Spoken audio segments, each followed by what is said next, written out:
Welcome back to the Cellar Road Podcast. My name is Adam. I'm Anna. Tonight we have three stunning wines that we are going to be sharing with you all while we talk about cellaring wine and the results of cellaring wine. Yeah, and specifically the importance of vintage and the role that vintage plays in making the decision to cellar a wine. Absolutely. We've talked a lot about what makes a wine cellarable. We've talked a lot about what the components are that point to a wine being able to age. These three wines represent wines that absolutely were cellarable 25 to 40 years ago. And what we're going to do is evaluate how they've cellared. And we'll talk about what has impacted their cellaring and why they might have been successful or not successful in their adventure. Very quickly, a shout out to a very good friend of ours, Mr. Jeff Olson, who kindly gave us these bottles that he's been cellaring for at least 44 years. In one case, in one case. These have been hiding and down, and he has more wine than he knows what to do with, and so he very kindly was like, here, enjoy. And so we're very excited to talk and share these wines. Absolutely. And Jeff, we promise we will give you tasting notes. Yes. So before we pour and start talking, it is fun and terrifying. My God. Open these wines. We've talked about this a little bit in our how-to podcast, but cellaring wine is not just an investment; it is also a gamble. You're you have praying. to be okay with a little risk. And so when you're opening these wines, it's nerve-wracking because is the risk going to pay off? Are we going to experience something really remarkable?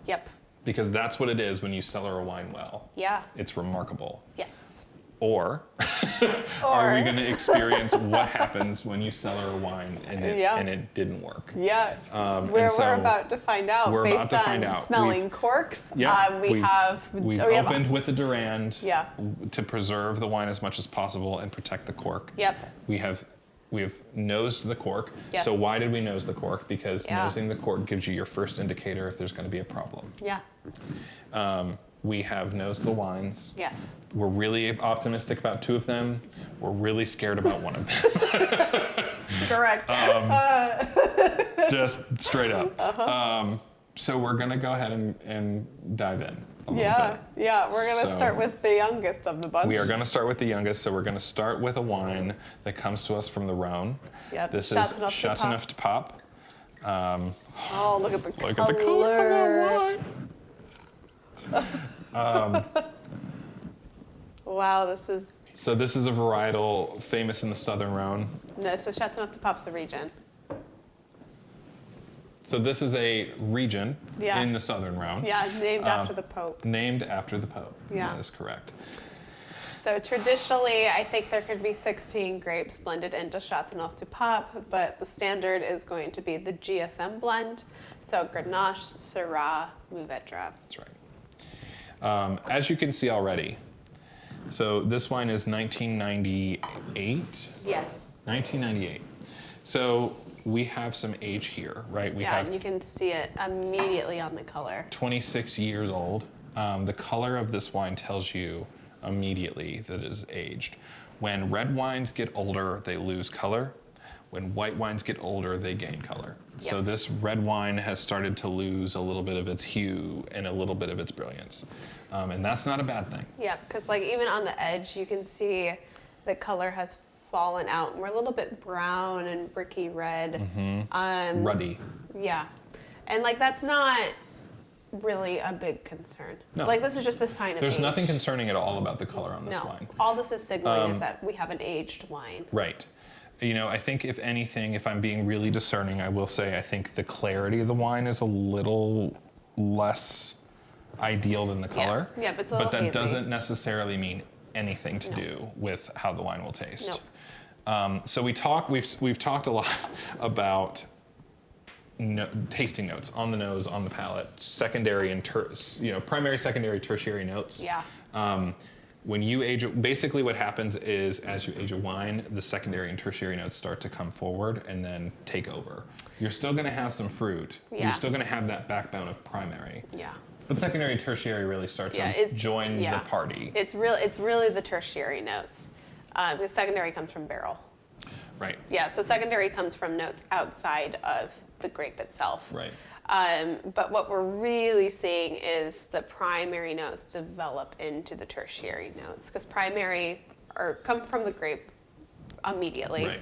They're all the brilliant fruit, and the primary are the notes that you get from age and oxygen, and you can just get that on the glass. The transition from primary to tertiary is the difference between like fresh cherries to baked cherries to desiccated cherries. Right. We're just think about it like as fruit also continues to ripen and develop and it moves down that scale, you're gonna get the same thing in the wine. Right. And oh my God, you just get this immediately in this. So the nose on this wine is tertiary. immediately forest floor. It's so earthy.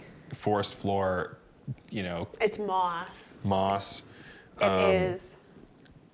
It is lost almost all the fruit. There's some leather on this. There's a lot of and leather. Coffee. Yep. And even some like almost like rained on rocks. Like it's like it's like a rainstorm just hit a gravel driveway. Yeah, I get some hints of like dried raspberries or blackberries more specifically. But a ton of vanilla, but it is so earthy. This wine is so earthy. Yeah. It has gone so far into that beautiful, Tertiary. beautiful Yes. characteristic. Well, and so what are some common tertiary notes? Leather, coffee, earthy Yes. leaves, like that kind of like the smell you smell when there are dry leaves on the ground and you rustle through them. Yep. What else do we have in those tertiary notes, Anna? Again, it's going to be like all the baked ones. I'm pretty sure caramel. Yeah, caramel is a tertiary note. Mocha. Basically, what we're looking for is a ton of move away from freshness. Yes. We're moving away from freshness. Yeah. This is what tertiary notes are. What I find interesting about nosing vintage wine, and we're getting a little pretentious here, but what I like when I nose a vintage wine, what I find really fun is that young wine smells warm. It smells like summer. Yes. Old wines smell like- cold. Yeah, it smells They like smell fall. like winter. Where like is the my beginning of fireplace? winter. Yeah. Where is my fireplace? Yeah. Where is my campfire? No, completely. Smells colder. All right. So, full disclosure, before we tasted these wines, we did do a little research. There are vintage trackers that are available. Wine Enthusiast has a great one. We looked up these wines to see what the prospects were. Yes, right? yes. Did we pass our prime in any of these? Yep. And that kind of informed that 2 of these bottles, I think, were in good shape. They're drinking now. Yeah. This is one of them. Yeah, one of them we had no information on. Which makes sense because Chateauneuf de Pape is normally a wine, especially when well produced, that can take some age. Chateauneuf de Pape is one of the wines that can go the distance here, go 25 years. I definitely think, smelling it before tasting it, that we are towards the drinking now window.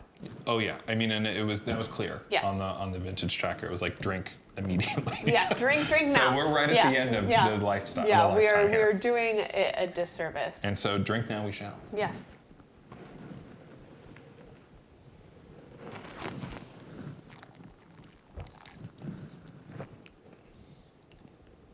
Wow. Wow. We talk a lot about integrating everything into the wine. And this wine is still tannic. You can still taste the tannins. It's still grippy, but those tannins are so beautifully integrated into this wine that it's grippy in the best way. Yeah, it doesn't stick out. This is like, it's truly balanced. Yeah. It has finally become truly balanced.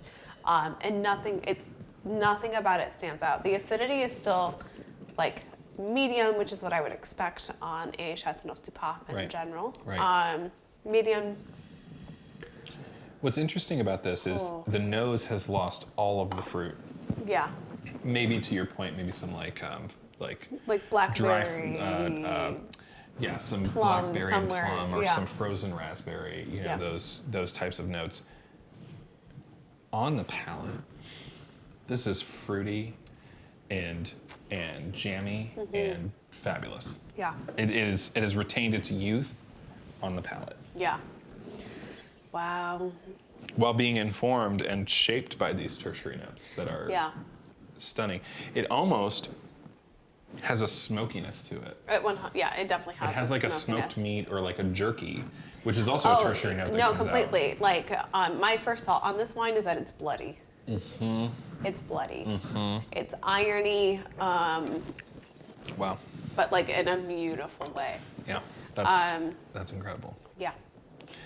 Wow. So let's talk a little bit about what made this wine so ageable. Yeah. Right? So before they even get it into a barrel or a bottle or do anything to it, you are relying upon the climate.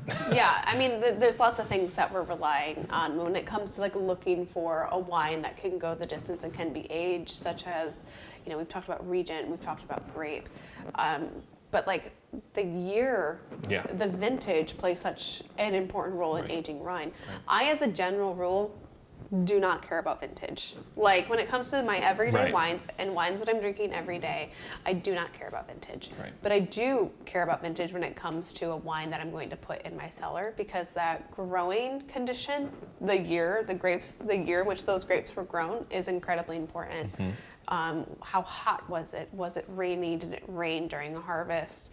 All of this other stuff, because that's going to determine, does the winemaker have the right product, the right tools in order to make a wine that is ageable. We looked up what was the 1998 growing season like in Chateauneuf du Pape, which it looked great. It was hot, everything got ripe, and then it didn't rain during harvest, which is great. Rain during harvest is a winemaker's worst fear. Worst nightmare. Yeah, yes, because then you have grapes that are engorged, and everything is watered down, the acid, the tannin, the sugar. And so you don't want rain during harvest. Right. And honestly, you want rain early. Yeah, and you want it to stop. Yes. And we have a friend who makes wine who I will attribute this quote to, that said, the best wine comes from tortured vines. And it's true. Yes. You almost want near drought conditions before harvest, because it concentrates all those flavors. Yes. And if you're getting up to that, and then all of a sudden it has a downpour, it will split the grapes and totally ruin your opportunity to create a remarkable vintage. Yes. 1997 for Chateauneuf, or 1998 for Chateauneuf du Pape was a good year. It was a great year. Yeah. It was an ideal growing year. Yep. And that is coming through in this glass. Yeah, completely. We've ended up with a wine that has been able to go the distance in terms of cellaring. Right. There's a lot of things that go into cellaring, and we can talk about Jeff Olson's how he cellared and how he climate control, no light on its side. Yeah, how he got the wine to now we're opening it in 2024 and we're drinking it. But it all starts with having the right product. Right. And having the grapes right. Even from a legendary region such as Chateauneuf du Pape, which you can traditionally rely upon making grape. It's a region that can produce wines that can go the distance. Right.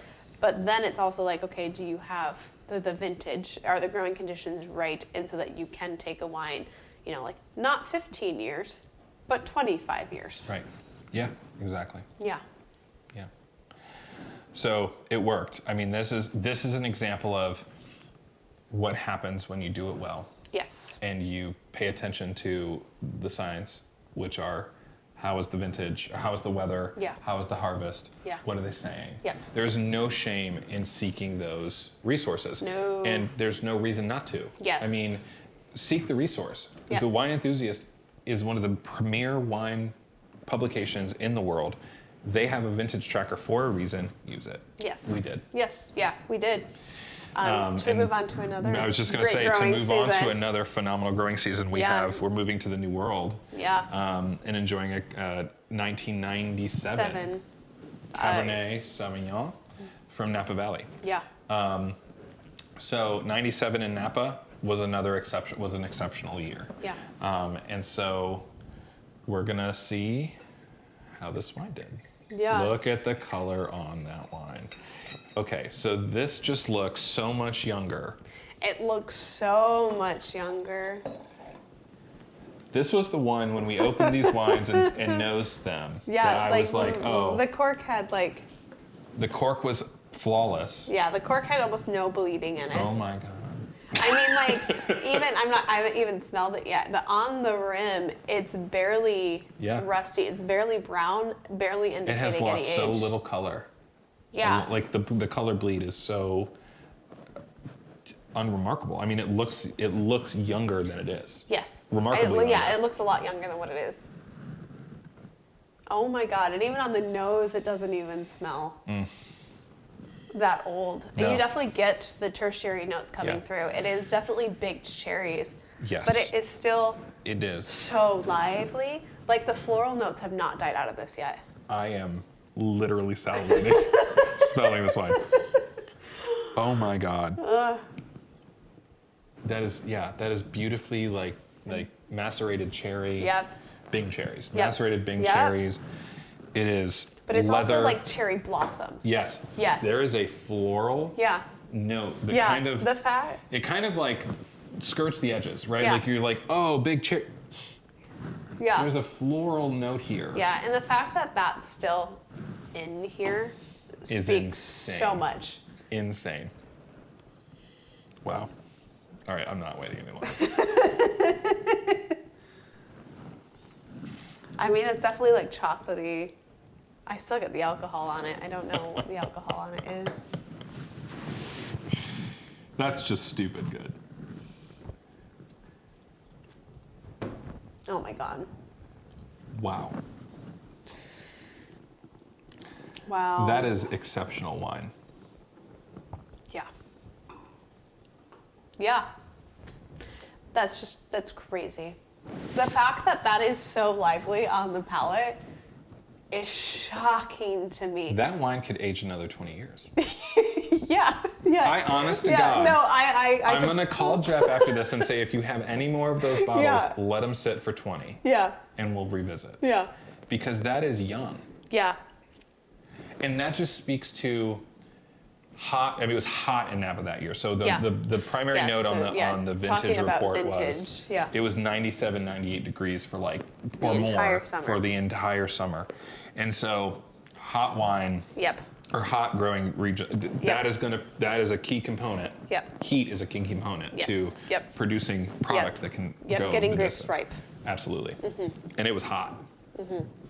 So this is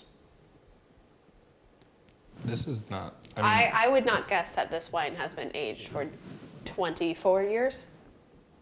Yeah, I would. I mean, I'd give it a 2018. Yeah. Maybe like a 2012. Yeah. I mean, there's like even the color on it. Like you cannot. Yeah. Like the color really gives no indication of aging. That is a flawless wine. Yeah. Bravo to Jeff Olson. Bravo to Livingston Vineyards. That too.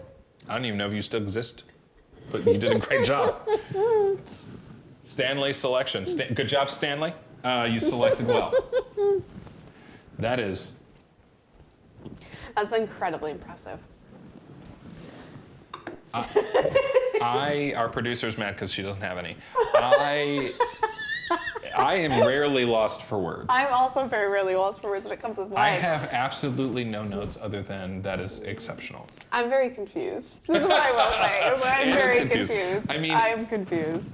Going back to the notes, so how are we, is it ready to drink now? I mean, according to the Cellar Report, yes. No. I don't necessarily I don't think agree. so. Well, it is ready to drink. I mean, you can drink delicious. I would think decant it could this. go and not. I think we should have decanted this needs this. more oxygen. Yeah. Or time. Yeah. Weirdly. Yeah. Bizarrely. Yeah. This also comes to why it's important to buy multiple bottles that you are looking for cellaring. Because we just checked in with this wine that's 24 years old. Right. And are like, this actually, More than that. yeah. It's 1997. It is 2024. So it is 27 years old. 27.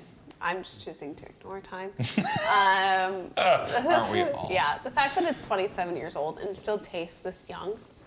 And like we only know that with checking in with the bottle. Yeah. Like this is just also why you buy multiple bottles. Truly. Yeah, and it's, we've said you need to buy 2 or 3. That's true. Yeah. If you can. Buy 6. Buy 6. Buy 6. Because there will be the night when you need to go in and get a good Napa cab, and you're going to open one young because you need it. So there's one. Then there's going to be the impatient one where you're like, I think it's ready now. Yeah. And you get excited and you Yep. open that one. There's another one. Yep. Then you're down to 4. Yep. Then there's going to be one a little bit longer and you're like, okay, finally it's ready. And you open that one. Yeah. It's not ready yet. Yeah. Then you're down to 3. And if you really want to enjoy it with friends, you need 2. So you've got to have a couple. I mean, I'm just saying, I'm just telling you how this goes. If you can buy 6, do it. Yeah. Jeff made an incredible decision to buy this wine when he did. Because Yes. it's exceptional. Yes. Yeah. Because like if I'm getting really nitpicky with this, is that the wine is not imbalanced yet. The tannins are still not integrated into it yet. I'm going to have to revisit. So Oh yeah, give come me a back moment. and investigate. I and want to explore. make sure that I'm understanding your note. Yeah, sure. The whole reason, the whole reason as to why. If you want it so bad, Debbie, come on camera. Come on over. You can have some. Come over here. This isn't the theater. We can break down the fourth wall. Get your ass over here and get some wine.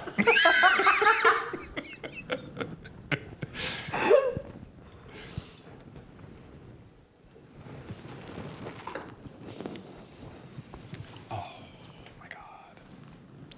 It's not there yet. It's not there yet. It's not there It's yet. not ready. She needs 3 more years. At least.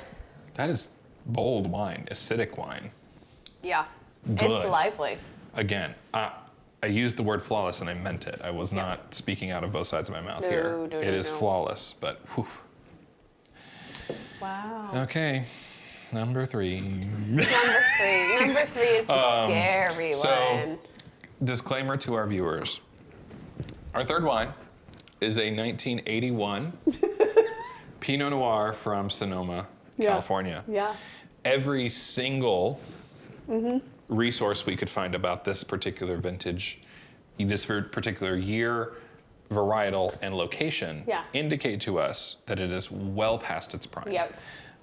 The nose also indicates to us that it's well past its prime. Yep. So there is a risk Yep.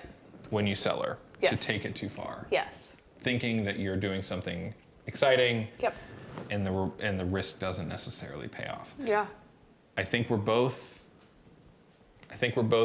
thinking that this is that's gonna be what bad. we're going to experience. We shouldn't write it off just yet. I'm not writing it off, but I am scared.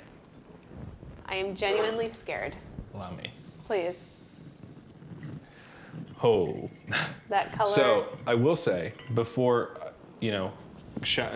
credit to Jeff for cellaring this wine perfectly. Cork had phenomenal integrity. Yes. Opened beautifully. Yep. It is clearly aged well. Yep. You can tell by the color. Yeah. Also, like talking just about the aging is that the headspace was still great on it, and the What fact does that headspace mean? I think the let's just- headspace is the gap between the wine and the cork. Right, and as a wine ages, that will increase because it just naturally will evaporate out. It naturally evaporates out because the cork allows for micro-oxidization. Yeah, However, there wasn't that much wine lost in this. right. And also speaking to the cork, is that the cork was not completely saturated with wine. Right. And that's typically an indication that, the There's cork gonna is be an no issue. longer doing its role. Right, Like everything is wet. Now, I will say. all that to say. Yeah. So in the glass, this wine smells so much better than it does in the bottle. Yes. Um, Yes. There is a desiccation here. Yes. So we're reaching the end of the tertiary notes. Yeah. We're closing the We're third moving chapter. towards vinegar, yeah. Which is the end of the book. But to Anna's point, it does. It almost has like smoked meat kind of leads the way here. Mm-hmm. Mushrooms. Mushrooms. It's fungal. It's funky. Mm-hmm. It is like desiccated cherry. Yep. Yeah. Almost a little barnyardy. Yeah. Almost a little like wet straw. Yep. Which isn't necessarily a bad thing at this age. At this age, no. It's just indicating that, the wine might have turned. We have lost all semblance of fruit. Yes. This does not smell like fruit anymore. It does not smell like a fruit product. No. Not even with the open mouth, like, not even allowing the air to move through my esophagus does this smell like fruit. No. So, No. let's move to the palate.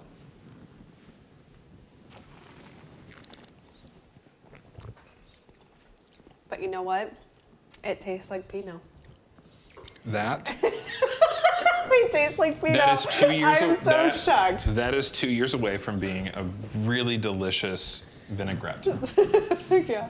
We are right at the end of its life. Yeah. It tastes like a Pinot Noir. Yeah, it still tastes like Pinot. It tastes like a very aged Pinot. It tastes like. Acid is almost like a pendulum. Yep. High acid at the beginning of its life. Yep. Dips to super low, comes back to high. We are right at the top of that Yeah. upswing. I mean, it is past its prime. I mean, Yes. I don't Completely. think we can say it's No. not, but it is drinkable. It is drinkable. It is drinking. It's not necessarily like The picture most perfect. pleasant. No, it is not the it is not the 97, but No. it is drinking. It is drinking. I'm actually very shocked by it. I thought for sure we were gonna. I didn't think we'd be able to drink it. I thought for sure we were gonna drink this and immediately pour it on a salad with some olive oil. Huh. Yeah. Huh. But I actually enjoy it. Like, Yeah. if we're being honest, I think it's actually super nice, especially like just coming back and appreciating it for what it is. The fact that it is so tertiary at this point. I mean, it is just like straight mushrooms and earth. Yes. And it's And there's a incredibly place for balsamic. it. I will say, I think so we have to think about wine not only in the context of wine, but in the context of cuisine and in the context of fine dining. Yes. Because that is traditionally where wine becomes a part of the conversation. I think that this wine has a place in a fine dining establishment. There is a course that a chef could put out Yes. that a sommelier would say, Yes. the 81 Yes. Pinot Noir. I already from have Sonoma. thoughts. Yeah, I agree. Such as like roast chicken with like mashed potatoes and greens. It's That so roast chicken we balsamic. had in Champagne. Oh, That was yeah. in the kind of the ponzu Yes. cream sauce. No, that's I mean, exactly that like what I'm super thinking. umami, Yep. rich. Yep. This would It would cook just complement it so well. beautifully. Yeah. So this wine is drinking. Yeah. And that's remarkable. Yeah. And so again, it goes back to what can good cellaring do for a wine? Like Yes. everything told us that we shouldn't drink this. Yes. Yet here we are Yeah. with a perfectly cellared bottle that is still drinking. Yeah. And it's delicious. And Yeah. it's from 1981. Yeah. Yeah. 1981. Yeah. And it still drinks like wine. So we were talking about the 1981, and like, just for perspective, 1981, the top hit was Betty Davis' Eyes by Kim Carn. Wow. If for those of you who know. And she's got Betty Davis eyes. This is a fabulous wine. Yeah, this is. I'm just very impressed. The fact that like Pinots can age, Burgundies can Yeah. age. You typically aren't aging them for as long as some other, like for example, a Chateauneuf du Pape, Right. or the Napa Cab here. And let's think through that, right? Yeah. Like, Chateauneuf de Pape, 13 grapes can go into the blend. I think 13, Primarily, yep. it's like Grenache. Yep. Grenache is traditional, like a GSM blend. Grenache, Syrah, Mourvedre. Talk about Grenache. Yeah. Not as full-bodied as Cabernet Sauvignon. No. So again, for the 97 right next to it has a leg up because it's a bolder grape. Yep. Mourvedre, same thing. Very not much. Yeah. I mean, Mourvedre's coming in and providing all the tannin structure and all this other stuff. So Right. this is where like Mourvedre is coming in and providing ultimately the thing that can take this grape for a very long time. Do you know what this Chateauneuf de Pape smells like with more oxygen? McDonald's French fries. 100% does. I want some McDonald's French fries with this wine, damn it. Oh, it smells 100% like McDonald's French fries. It smells like the clown. Thank you, Ronald. Yeah, I mean, I think like Chateauneuf de Pape, just it is primarily growing grapes that don't necessarily have the same chutzpah as Cabernet Sauvignon grown in a hot region. However, they make up for it by Mourvedre, like you just said, Well, like coming in with a backbone of steel. Yeah, Mourvedre and Syrah and all these other things are going to provide all of the structure that contribute towards the wine aging because, I opened a 94 Jean Le Clement Cornas. Cornas is basically 100% Syrah. I think they can blend up to 10% Viognier into it as well. But that wine was still drinking young. 97 style. Not 97 style, but still drinking young. Drinking as a wine that could age for another 10 years. Yeah. And like Syrah coming in and like doing all of this, but Right. this cab is just impressive. Yeah, it really is. I mean, there's no doubt about that. And so we have right now in front of us, we have 3 different vintages. Yeah. 81, not an exceptional vintage because of the meticulous care this bottle has experienced. Yes. We are able to drink it. Yes.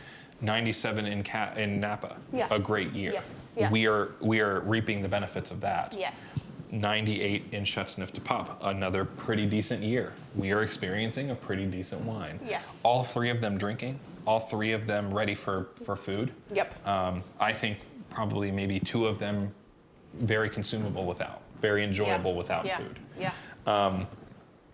So what does that mean? But let's talk about 2024. So this is, we're filming in 24. What has that year meant for us? And for the major regions in the world. I mean, well, I know, like, just talking about, like, the Monticello AVA, which is the AVA that we're in, it was hot. Like, we can just, like, speak from personal experience. Like, it's been hot. It's been ridiculously hot. Shout out my wife who was pregnant with twins during the summer. Yeah. Love you. Yeah. She suffered greatly. Yeah. And she will be rewarded, however, with fabulous wine. Yeah. Yes. This is going to be an exceptional year in Monticello, I think. Yes, with the only thing that is of concern is that everything got ripe that also includes tannins. Is that the tannins, they're going to have a problem with tannins just in general with this year because the tannins got overripe, so they're going to have to spend a lot of time like integrating tannins into the wine. And so we're going to have a product that's ageable, but it's going to be ageable because like the only thing that's going to get it drinkable is age. I was just going to say, it's going to be an exceptional year if you think about exceptional years in the ways that the big wine regions think about exceptional years. Meaning, we can future this wine. Yes. Like this wine can sit for a while. Yep. That's what we're going to have here in Central Virginia. Yeah. We have some notes on some of the other regions in the world. We'll start with Bordeaux. Yeah. Optimal ripening conditions, hot summer, no interruptions. Rare for Bordeaux to not have a week of hail or rain that totally fucks the schedule. Yes. Yeah. Also, kind of the same for Burgundy, is that it was just consistent. Yeah. Cold, consistent, which is what we want in Burgundy. Right, cold, consistent. So, we're seeing it's just because it's in France. I think sometimes because European countries are so small, American consumers can sometimes just say, okay, it was a good year in France, right? you've got to remember that France has very significant microclimates. Yep. And Yes. so Bordeaux and Burgundy, even though they're only, a couple about 4 hours away by car from each other, 5 hours away by car, I mean, they are experiencing totally different climates. Yeah.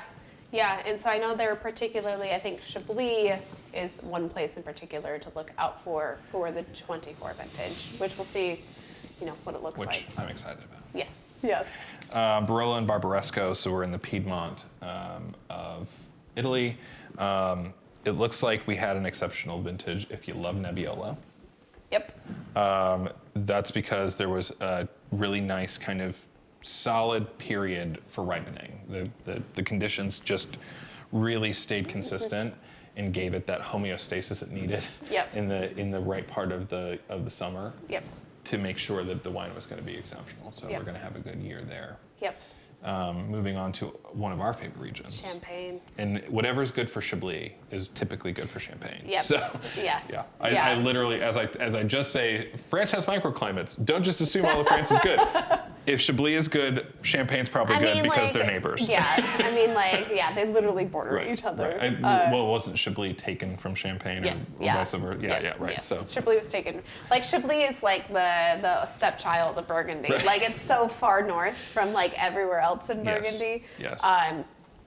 But Champagne, I'll be interested to see if they end up calling for a vintage. That has not been determined yet. yeah. But just based on what we've heard so far is that the growing conditions in Champagne look good. Yes. Let's see if they think that they're great. Well, and you and I were in Champagne right before. There's a 2-week stretch every year in Champagne. Yes. In the middle of the summer. Yes. That can really just destroy the vintage. Or, Yep. on the other hand, make it a vintage-worthy year. Yep. Because it brings in massive hailstorms and thunderstorms that really mess with the crop yield. Yep. And I don't believe that they had a busy year in that 2-week stretch. I think it was fairly quiet. I don't know that they had a lot of massive interruptions. Yep. So I think Champagne's going to see a good year. Yeah. Napa. Buy it. Yeah, 2024 Future the vintage. Napa. If you like Napa wine, start reaching out to some of those big wineries and see what the futures are going to look like because it's going to be a good one. Yep. Yep. So, A few others. we do have others. Where are those? Yeah, some other places. Some other places that we'll be keeping our eye on as more information comes out about what the growing season look like are going to be Tuscany and Italy. The Rhone, particularly the northern Rhone. Right. So we're So to talking clarify- Crozes Hermitage Yes. and Côte Rôtie, the Burnt Hill, in particular. We'll be looking to Rioja, in Spain, the Douro The Valley. Douro in Portugal. Yes. Yeah. The Willamette. Willamette Valley. Not sure yet. It looks good. We need to interact with some reps and producers and see how it actually ended up. And then Mendoza could be one of the best vintages in recent years. Yep. So I think we're going to be keeping our eyes on some Zuccardi and Catena to see what they're coming out with. Yep. And then the last one is actually one I don't think I've ever interacted with. The Hunter Hunter Valley. Valley in Australia. Yep. I've heard of it. I haven't tasted any of the wines, but it seems like we're in good shape. Yeah. So known for its Semillon, known for its Shiraz. Shiraz down Shiraz, there. yeah. But it looks like we're going to have some really yummy wines coming from Hunter Valley in Australia too. So, what's fun about vintaging, cellaring, collecting is every year you kind of get to check in. Yep. And if you really love a region or you really love a varietal, you can find it. Most years you can find where it went well. Yep. Personally, my favorite thing about vintaging wine is finding the wines that are great that come from years that aren't. Yes. Like 2017 in Bordeaux. We had a delicious bottle of Bordeaux from 2017. Yeah. And we ordered the 2018 because 2018 was a great year. They brought out, it was a Saint-Emilion. They brought it out and said, hey, we don't have the 18 anymore, we have the 17. And we all kind of said, but is it good though? Because the 17 wasn't necessarily known as a great year in Bordeaux. Yes. And they're like, this producer had a great year in 17. And boy, was that delicious wine. Yep. And those are fun because you love to kind of put something in front of somebody who's going to say, but I didn't think it was a good year there. Yep. And then prove them wrong. Yep. That's fun. Yep. Yeah. So, 3 exceptional wines. Yeah. All very different. All very different, all in At different different- stages of life Yep. in their cellar experience. Yep. Not even remotely related to their age. No, not at all So. related to their age. I don't know about you, but I'm going to just finish this The cab? 1997 Yeah. cab from Yeah. Napa Yeah. and enjoy what is the experience that is happening in this class. Yeah, correct. And you should too. Yeah, if you can find it. Yeah. If you can find it. We'll help you. Yeah. Reach out. Yes, we'll help you. All right. But cheers. Until next time. Cheers.